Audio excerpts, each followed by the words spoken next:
Sourate Ma'arij, c'est la sourate 70, les voies d'ascension. La sourate, elle est intitulée les voies d'ascension. Souratul Ma'arij, les voies d'ascension. C'est une sourate mécoise. Et cette sourate, d'abord, dans un premier temps, si l'on veut, on peut la diviser en 3 parties. Bon, ça, c'est des astuces afin que l'on puisse retenir les sourates. On fait une première classification générale. Après, on va rentrer dans les détails. Lorsque l'on veut retenir la sourate Ma'arij, comme les autres sourates que l'on a vues précédemment, par exemple pour la sourate Nuh, nous avons vu que là-bas, il y a l'histoire de Nuh, sa prophétie, il est parti, pourquoi il a été envoyé, tout. Et ensuite, la deuxième partie, et voilà, ce que son peuple a dit, les plaintes de Nuh même qu'il a dit pour son peuple, les invocations qu'il a fait pour son peuple, l'attitude, la réponse de son peuple, ainsi de suite. Dans Surat Ma'arij, les voies d'ascension, du verset 1 au verset 18, ces 18 versets nous exposent les réalités du jour de la résurrection, du jour du jugement dernier. Les événements, ce qui se déroulera les jours derniers. Ahwal Yawm al-Qiyamah. Donc, tout ce qui va se passer, les réalités, les bouleversements, les changements, les attitudes. Donc, ces 18 versets nous ont parlé, exposé ces événements. Ensuite, du verset 19 jusqu'au verset 21, la nature de l'homme. L'homme, qui sont nous, notre nature, notre attitude, notre habitude, c'est quoi? La nature de l'âme humaine, la nature même de l'être humain de façon générale. L'être humain, il est qui? Il est comment? Ça, c'est la qualité des hommes. Mais surtout, c'est le côté négatif, malheureusement, qui est fréquent, populaire. Et nous allons étudier, Inch'Allah. On nous demande de faire un effort, de travailler sur nous, afin de nous améliorer, afin de rehausser notre niveau pour quitter ce niveau de bassesse et atteindre les niveaux élevés, le niveau de la croyance, le niveau de vertu, le niveau de la soumission, le niveau du perfectionnement, al-ihsan. Et enfin, du verset 22 jusqu'au verset 40, ces versets nous exposent, environ ces 22 versets, ces 22 versets nous exposent les comportements des croyants. Parce que Dieu, les versets précédents, va nous parler les qualités ou les habitudes de l'âme des mécréants de façon générale. Allah subhanahu wa ta'ala, il nous donne quelques éléments, environ 10 éléments qui sont des comportements que chaque croyant doit développer. Et chacun doit essayer de s'auto-évaluer et de contrôler son évolution, sa progression par rapport dans le cadre de ces challenges. Et ainsi, Allah subhanahu wa ta'ala, il nous donne sifatul kafirin, les af'alul kafirin, le comportement, l'œuvre des mécréants, ainsi que leurs récompenses. Qu'est-ce que les mécréants ont fait? Qu'est-ce que les mécréants feront? Qu'est-ce que les mécréants sont en train de faire? Et leurs récompenses auprès d'Allah, subhanahu wa ta'ala. Et nous allons, Inch'Allah, si Dieu nous accorde longue vie, nous allons pouvoir faire la différence ou faire une comparaison entre la sourate que nous allons étudier maintenant, sourate al-Ma'arij, et la sourate suivante, sourate al-Haqqa. Et nous allons voir que la sourate al-Haqqa, pratiquement, elle parle du jour de la résurrection. Elle confirme que la résurrection, c'est une réalité. Ça va avoir et elle donne les détails précis de ce qui se déroulera le jour de la résurrection. Mais pour aujourd'hui, nous allons étudier sommairement le jour de la résurrection. Cette sourate aussi parle de la résurrection, du jugement dernier, les événements qui se dérouleront, mais surtout la sourate, les voies de l'ascension, sourate al-Ma'arij, les voies d'ascension, est un remède afin que l'on puisse purifier, traiter, corriger nos âmes de l'élever, d'élever notre âme, de quitter le niveau fondamental qui est le niveau de bassesse, les niveaux de préférence, niveau de domination, niveau de géologie. Donc, corriger, traiter notre âme, de l'évoluer et que notre âme puisse atteindre le niveau souhaité. Et c'est ce niveau souhaité qui nous permettra de ne pas vivre les épreuves du jour dernier, l'humiliation du jour dernier, les souffrances du jour dernier, lorsque l'on arrivera à corriger, à perfectionner nos âmes, donc on va être épargné de cela. Et, Inch'Allah, l'on sortira gagnant le jour de la résurrection. Donc, c'est une sourate qui, dans un premier temps, va nous parler que la résurrection, c'est une réalité et ça se réalisera. Et quand on étudie la sourate, si on essaiera de méditer de la sourate, on a l'impression que nous-mêmes, nous sommes là au moment de la révélation.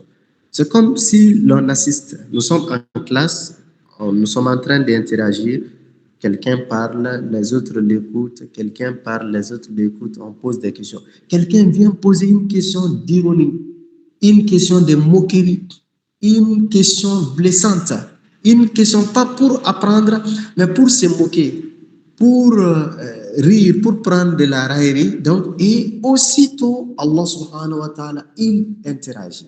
Il réagit, Dieu même réagit avec de façon directe, de façon explicite, mais par la manière la plus terrifiante. Donc, une question est posée, Allah subhanahu wa ta'ala, il réagit de façon violente. Et c'est pourquoi vous voyez, Sa'ala sa'ilun au début, un demandeur. Quelqu'un est venu demander, interroger, pas pour comprendre, mais pour se moquer, pour prendre de la raillerie, pour prendre de la plaisanterie. Et Allah subhanahu wa ta'ala, il répond. Donc, il confirme la réalité du jugement dernier. Donc, je ne sais pas si vous avez remarqué, toutes les sourates pratiquement que l'on a étudiées depuis les Juzu Amma, ainsi que les Juzu Tabaraka, la plupart, vous voyez que c'est des sourates qui tournent autour de la résurrection, le jugement dernier, la foi, la prophétie, les bons comportements, les bonnes attitudes, ainsi de suite. Parce que c'est extrêmement important. Le prophète, il a vécu 13 ans à la Mecque. Ce n'est pas pour rien. Parmi de ces 13 ans, 10 années de ces 13 ans, la prière n'a pas été prescrite. Les autres prières de l'islam n'étaient pas encore prescrites. Mais c'est la ilaha illallah qu'il prêchait. Surtout. Bon, les autres bons comportements aussi étaient rappelés. Donc, cette sourate, elle répond à cette déviance morale, cette déviance comportementale et surtout cette conviction erronée concernant la foi, concernant la résurrection, concernant les jours derniers. Mais surtout, la sourate présente aussi une autre scène, la scène de cette lutte perpétuelle, de ce combat perpétuel entre la vérité et le mensonge, entre la foi, la mécréance, entre la soumission et le libertinage, entre craindre son Seigneur, préparer sa rencontre et se laisser guider par sa passion, se laisser guider par son ego. Et surtout, le fait de se cramponner de cette vie, le fait d'accorder toute son attention au matériel de la vie.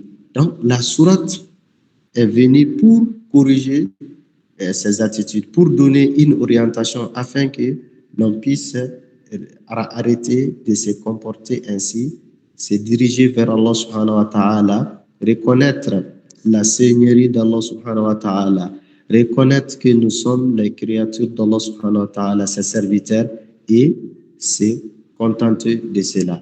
Mais après, lorsque l'on étudiera la sourate Al-Haqqa, cette sourate Al-Haqqa, la sourate précédente, elle a donné tous les détails, tout ce qui se déroula les jours derniers.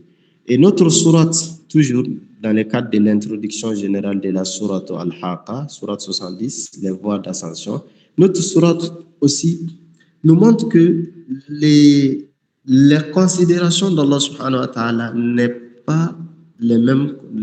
Les considérations de nous les hommes est différent de la considération d'Allah subhanahu wa ta'ala. Les calculs d'Allah subhanahu wa ta'ala est différent de notre calcul. Ce que Dieu considère est différent de nous, notre considération. Ce qui nous tient à cœur n'est pas toujours ce qu'Allah subhanahu wa ta'ala veut. Autrement dit, lorsque l'on essaie de penser à l'évolution de la révélation du Coran, à l'historique même de la révélation de la sourate, les circonstances de la révélation de la sourate. Le prophète, il était où? Il était à la Mecque. Il était avec les mécréants. Le prophète, il était où? Il était à la Mecque, avec les mécréants, avec des gens qui n'ont pas cru, qui étaient des habitants, des gardiens de la Kaaba, qui se moquaient du prophète.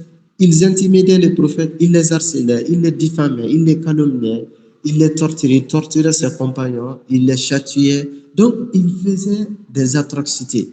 Au point que ils sont venus dire au prophète, mais tu nous parles du jugement dernier, non? Tu nous parles de l'enfer, tu nous parles de la colère d'Allah. Il disait au prophète, sallallahu alayhi wa sallam, tu nous parles du jugement dernier, tu nous parles de la colère d'Allah, tu nous parles de l'enfer, tu nous parles des gardiens de l'enfer. Nous avons vu dans la sourate Mudassir, celui qui se couvre, alayha tis'ata ashar. Allah subhanahu wa ta'ala dit, l'enfer est gardé par 19 gardiens. Donc ils ont dit, mais toi là, au lieu de nous embêter tout le temps, jugement dernier, résurrection, l'enfer, il faut demande à Dieu, décrète les jours du jugement dernier, décrète que les jours arrivent maintenant.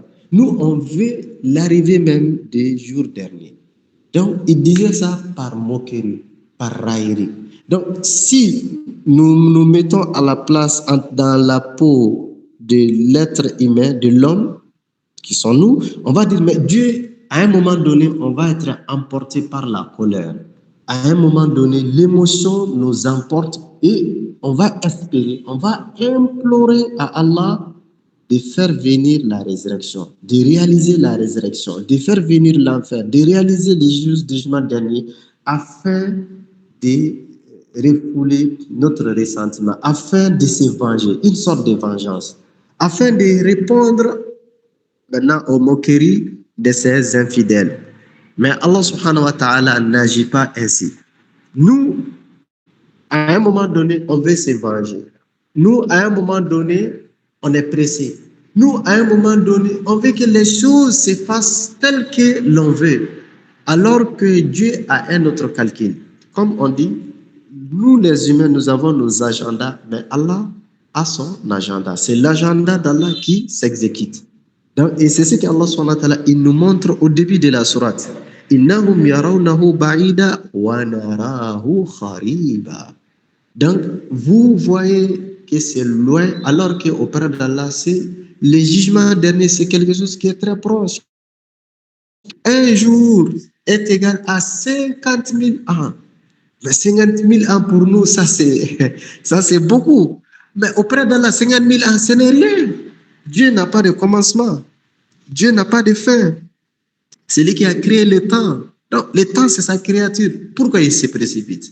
Donc, c'est pour dire une fois de plus que les considérations des humains ne sont pas forcément les considérations d'Allah. Souvent, les hommes, que ce soit les prophètes, les croyants, les saints, ils peuvent espérer quelque chose, souhaiter quelque chose, mais Allah subhanahu wa ta'ala fait autre chose. Comme vous avez vu avec la bataille de Badr, les prophètes et les compagnons ne voulaient pas Badr, ce n'est pas le combat qu'ils voulaient, ils voulaient la caravane.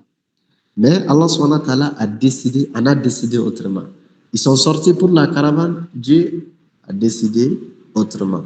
Donc, la sourate aussi nous enseigne cela. Et ça, c'est extrêmement important pour les daïs. Parce qu'à un moment donné, quand tu es en train d'ordonner les convenables, tu interdis les blâmades, à un moment donné, si les épreuves deviennent lourdes, dires contre toi, tu cherches une victoire, tu cherches à te venger. Non, ce n'est pas pour toi. Ce n'est pas ton affaire, c'est l'affaire d'Allah subhanahu wa ta'ala. Ce qui t'incombe, c'est de transmettre les messages. Ce qui t'incombe, c'est d'enseigner. Ce qui t'incombe, c'est d'expliquer. Ce qui t'incombe, c'est de poser des bons actes. Mais le reste, la victoire, la réussite, c'est Dieu qui décidera. Et tu ne dois pas te préoccuper de cette partie. Donc, cette sourate, elle est vraiment une des sourates particulières. Elle n'est pas comme la sourate Al-Haqqa, mais elle a sa particularité en traitant les sujets de la résurrection et en traitant l'attitude de l'âme humaine, en traitant les qualités des croyants, l'acte ou le comportement des mécréants ainsi que leur récompense. Donc, pour la première partie des tafsirs de la sourate Al-Ma'arij, les voies d'ascension, nous allons aborder du verset 1 au verset 18. Comme nous l'avons dit, ces versets parlent Ahwal al-Qiyamah, des événements qui se dérouleront les jours derniers. Allah subhanahu wa ta'ala nous dit Sa'ala sa'ilun bi'adhabin waqi' lil kafirina laysa lahu dafi' min Allahi dhil ma'arij jusqu'au verset 18. Ici, comme je le disais, quand on lit le verset 1 et le verset 2 de la sourate, notamment le verset 1, nous avons l'impression que quelqu'un est venu interroger le prophète. Effectivement, quelqu'un est venu demander au prophète sallallahu alayhi wa sallam. Quelqu'un est venu lui dire, tu nous parles tout le temps les jours derniers, tu nous effraies avec l'arrivée de ces jours. Maintenant, ces jours-là, c'est à quand ces jours? Dans certains exégètes disent que c'est le mécréant Nadr ibn Harith qui aurait demandé, qui aurait posé la question au prophète sallallahu alayhi wa sallam. Wallahu ta'ala. Le plus important, ce n'est pas qui a posé la question, mais c'est le contenu de la question et la réponse donnée par Allah subhanahu wa ta'ala. Car les Arabes, à l'époque, comme aujourd'hui, les mécréants ou les athées, beaucoup de personnes ne croient pas au jour dernier. Beaucoup de personnes ne croient pas au jour de la résurrection. Parce que dire sur sa langue, je crois au jour dernier, jour de la résurrection, et croire, c'est deux choses différentes. Quand tu crois, tu prépares ce jour-là. Tu ne peux pas dire que tu crois au jour dernier et que tu es convaincu de son arrivée sans le préparer. Donc, Nadr ibn Haris aurait demandé au prophète sallallahu alayhi wa sallam, mais à quand est-ce que c'est le jour du dernier? Le châtiment, l'enfer que tu parles tout le temps, la colère d'Allah que tu parles tout le temps. Mais c'est quand là? Nous, on est pressés. Ça fait longtemps que tu nous dis. Depuis 10 ans, tu nous parles que ça. Mais toujours, ça ne vient pas. Est-ce que tu es sérieux? Est-ce que tu es sérieux de ce que tu es en train de prêcher? Donc, Allah subhanahu wa ta'ala dit Sa'ala sa'ilun bi'azabin waqi. Comme nous connaissons l'expression, le mot Sa'ala, ça veut dire demander, réclamer, questionner, interroger. Sa'ala. Donc, sa'ilun, un demandeur, un interrogateur, donc quelqu'un qui a demandé. Donc, la personne qui pose, qui demande, donc c'est lui qui est sa'il. Donc, le sa'ala, c'est le verbe. Donc, l'action de demander. Allah subhanahu wa ta'ala dit, un demandeur, un interrogateur a demandé, a posé la question. Sa'ala sa'ilun bi'adhabin waqi'. Al-azab, ça c'est connu le châtiment.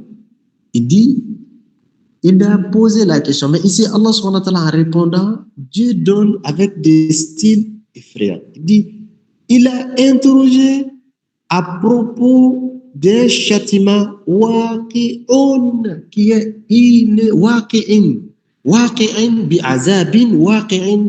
Il a demandé à propos d'un châtiment inéluctable. Dans Allah subhanahu wa ta'ala, la première des choses, Dieu dit, ce n'est pas de l'hésitation, ce n'est pas des suppositions, mais c'est une réalité, ce châtiment aura lieu. Rien ne peut l'empêcher, rien ne pourra retarder, rien ne fera que le châtiment n'arrivera pas. Donc, azabin waqi'in, dans le mot waqi', vous avez waqa'a. Donc, quelque chose qui est arrivé, qui est survenu. Donc, waqa'a. Donc, waqi'in qui est inéluctable. Donc, depuis Le premier verset, Allah subhanahu wa ta'ala, il répond. Il répond aux injures, aux moqueries des mécréants. Vous êtes en train de moquer. Vous vous moquez du prophète Mohammed. Vous pensez qu'il a menti. Vous pensez qu'il n'est pas sérieux. Vous pensez qu'il est en train de vous faire peur seulement. Mais ce n'est pas ça la réalité. La réalité, le châtiment aura lieu. Et rien ne peut l'empêcher. Donc Allah subhanahu wa ta'ala dit Sa'ala sa'ilun bi'adabin waqin. Et ce qui est encore grave, c'est le deuxième verset. Et Dieu dit Lil kafirina laysa lahu dafi'. Et ce châtiment qui est inéluctable, lil kafirin, pour le mécréant, contre les mécréants, laysa lahu dafi'. Nul ne pourra repousser. Laysa. Si vous vous rappelez, nous avons vu Laysa dans une des classes. On avait vu le cours de Laysa. Dans Allah subhanahu wa ta'ala dit que nul ne pourra. Laysa lahu dafi'. Donc ça veut dire, Allah dit ici, depuis le départ, la punition de l'enfer va avoir lieu. Rien ne peut l'empêcher.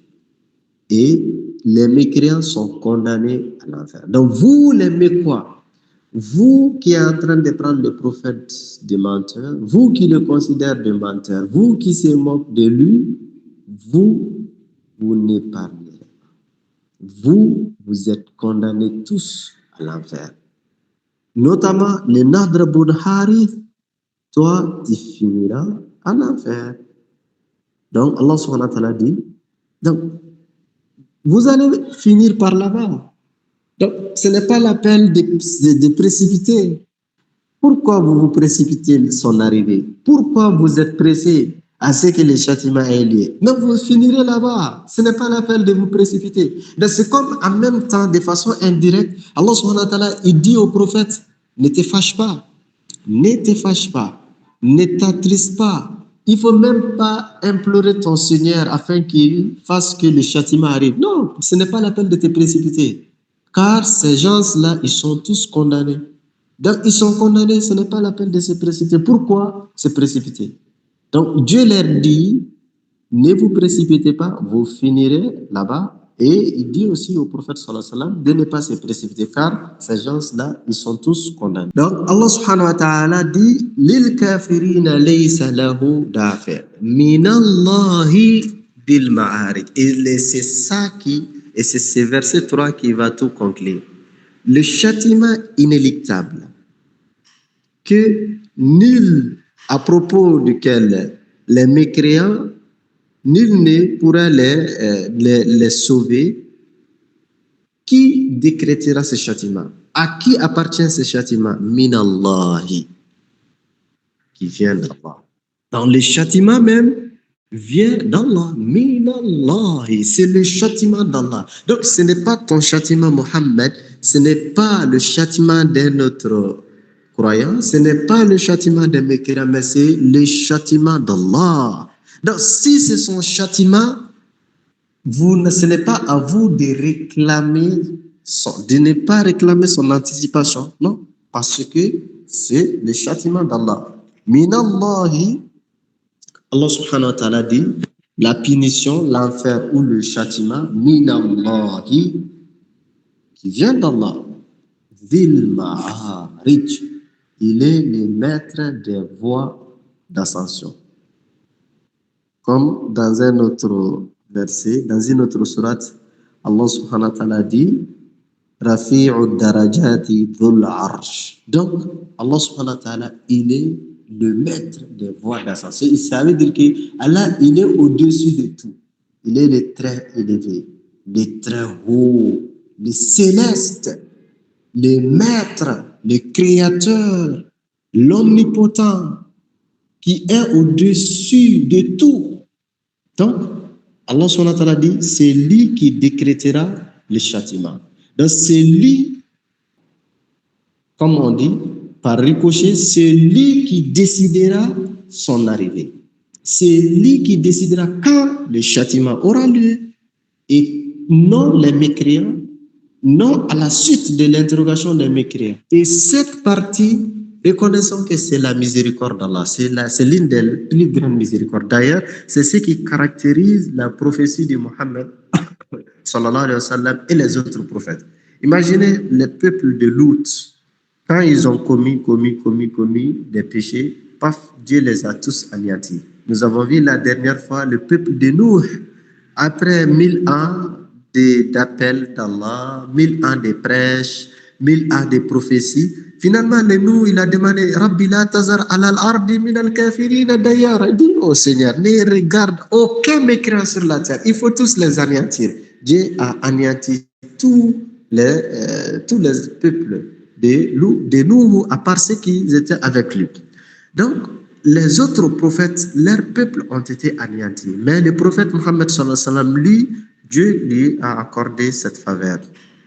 Peut-être de façon isolée, de façon ciblée, Allah subhanahu wa ta'ala, il peut éprouver un peuple, un individu, un groupe de personnes, de façon ciblée, il peut les anéantir. Mais Dieu n'a pas voulu faire des rages totales de la communauté de Mohammed. Donc ça, c'est sa miséricorde.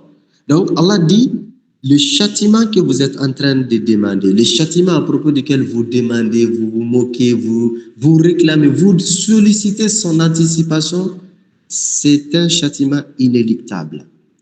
Les mécréants ne seront pas épargnés. Vous, les mécréants, vous êtes tous condamnés. Et c'est Dieu qui décrétera. Minallahi dhil ma'arij. Et maintenant, Allah subhanahu wa ta'ala, cette partie, ces trois premiers versets, c'est comme la réponse à l'interrogation. La réponse à une situation bien définie. Donc, des moqueries, des chantages que les mécréants faisaient à l'encontre du prophète. Maintenant, Allah va nous parler maintenant. Et ce châtiment va avoir lieu quand? Quand est-ce que ça aura lieu? Ou autrement dit, qu'est-ce qui précédera l'arrivée de ce châtiment, la réalisation de ce châtiment? Ta'rujul malaikatu warruhu ilayhi fi yawmin kana miqdaruhu 50 alfa sana. Donc le verset 4 va nous dire Ta'rujul malaika. Comme la sourate est intitulée Al-Miraj, l'ascension. Donc vous voyez, le verset 3, Minallahi zil ma'arij. Dans le verset 3, le titre est retiré là-bas. Et dans le verset 4, nous retrouvons toujours le titre. Le premier mot du verset 4, toujours le titre est répété, mais dans un autre contexte. Allah dit Ta'rujul malaikatu. Donc, les anges montent vers qui? Vers le maître des voies d'ascension. Le maître des voies d'ascension, c'est Dieu qui est au-dessus. Bon, une fois de plus, ce verset, mais pas que ce verset, beaucoup d'autres versets qui confirment que Dieu, Allah subhanahu wa ta'ala, il est au-delà des 7 cieux, il est en haut. Dieu, il est là-bas. Bon, je me permets d'ouvrir cette parenthèse parce qu'elle est importante, à mon avis. Selon la conviction de Al-Ash'ira, ils disent que ouais, Dieu, il est partout.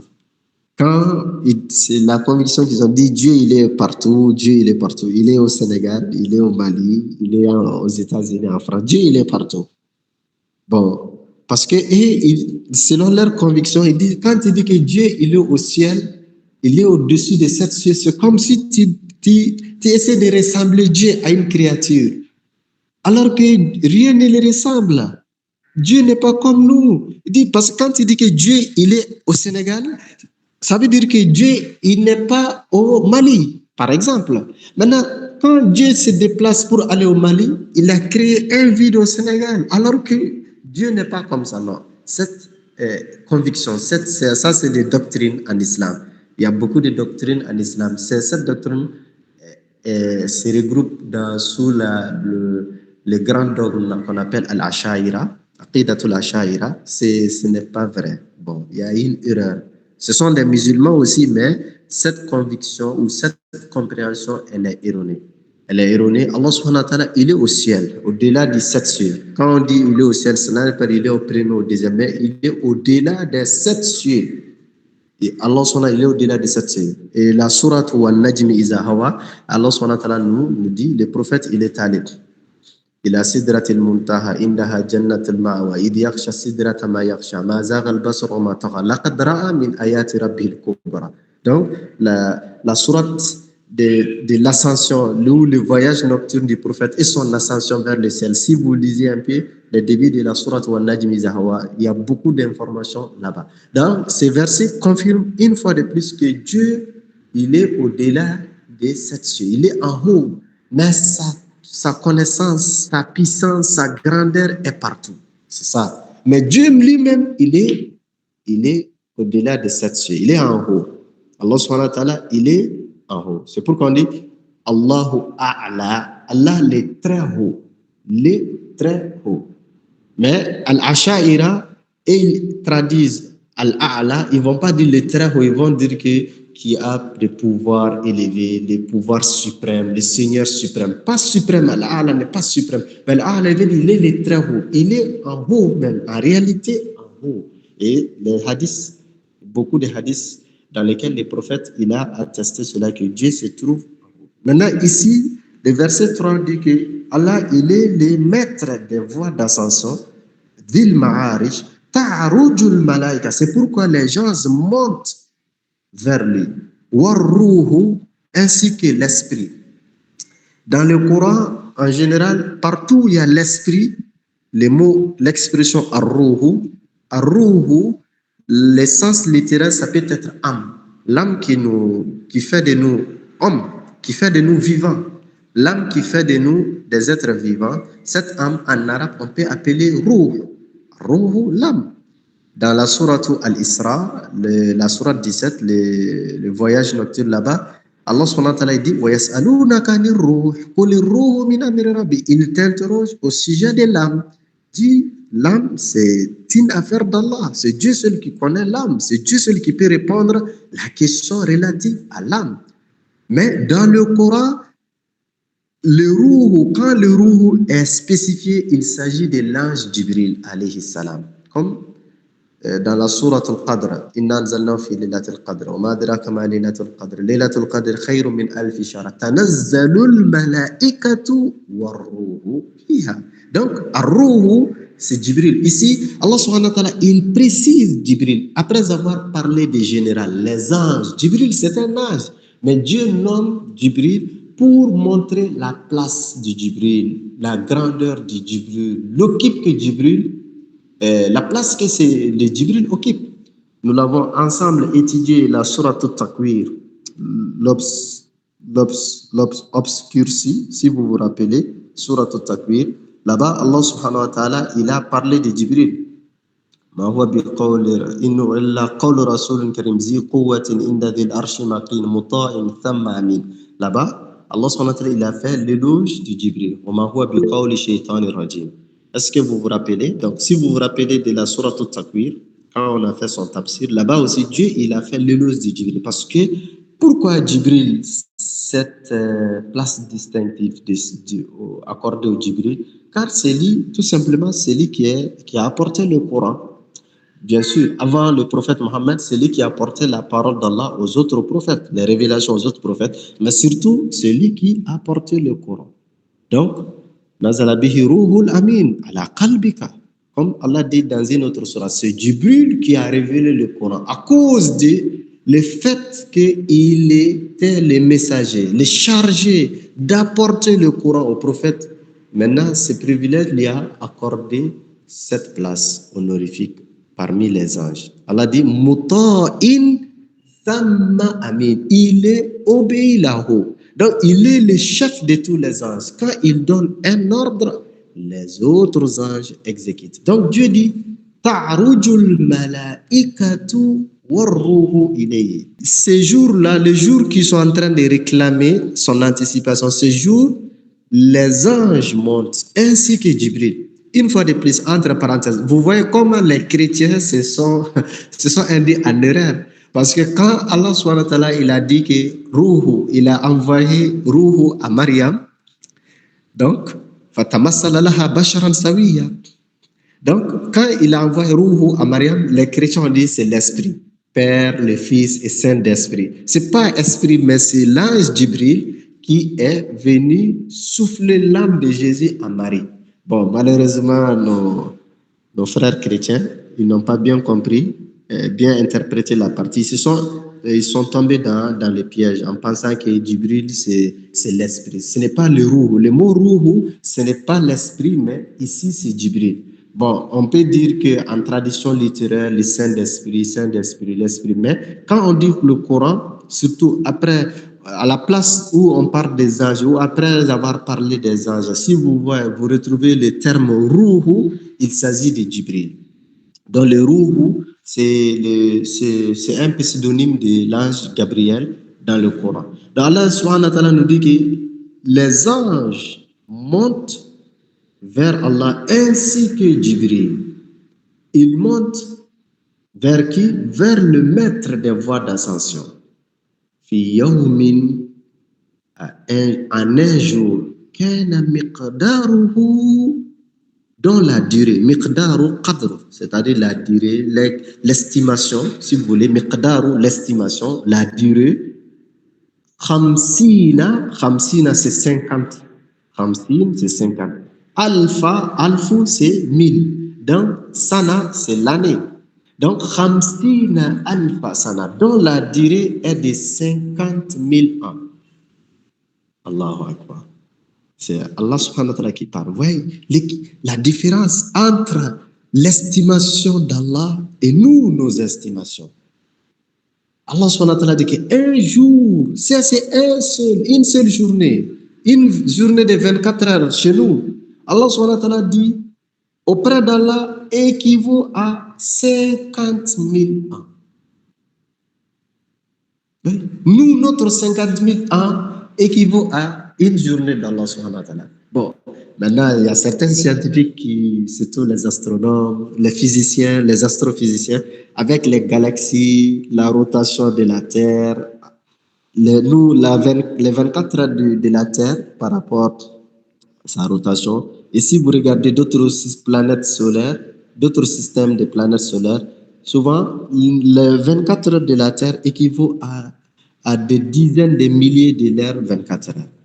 Bon, ça n'explique pas clairement ce verset, mais le verset quand même est clair, n'a pas besoin d'autres détails. Maintenant, les autres éléments d'explication, seul Dieu peut connaître. Pourquoi il monte vers Allah, il quitte où pour aller où? Non, c'est Dieu seul qui connaît. Nous, on ne peut pas dire quelque chose sur ça. Parce que ça fait partie des ghaibiyat, ça fait partie des ghaib, ça fait partie des mystères. C'est des choses qu'on ne connaît pas. Seul Dieu le connaît. Donc, Allah subhanahu wa ta'ala dit, le jour dernier, une journée du jour dernier est égale à 50 000 ans de notre calcul. C'est ce qui veut dire, nous ne sommes pas dans la même dimension d'estimation. Et c'est pourquoi dans le verset 5, Allah dit au prophète, il s'adresse au prophète, Fasbir, Sabran Jamila, Muhammad. Ne te fâche pas, Muhammad. Ne te chagrine pas, Muhammad. Ne te précipite pas, laisse ces gens-là. Ces uniques-là, il faut les laisser. Ces infidèles, il ne faut pas les considérer. Ne les accorde aucune importance. Patiente-toi. Fasbir, isbir, Muhammad. Supporte. Il faut les supporter.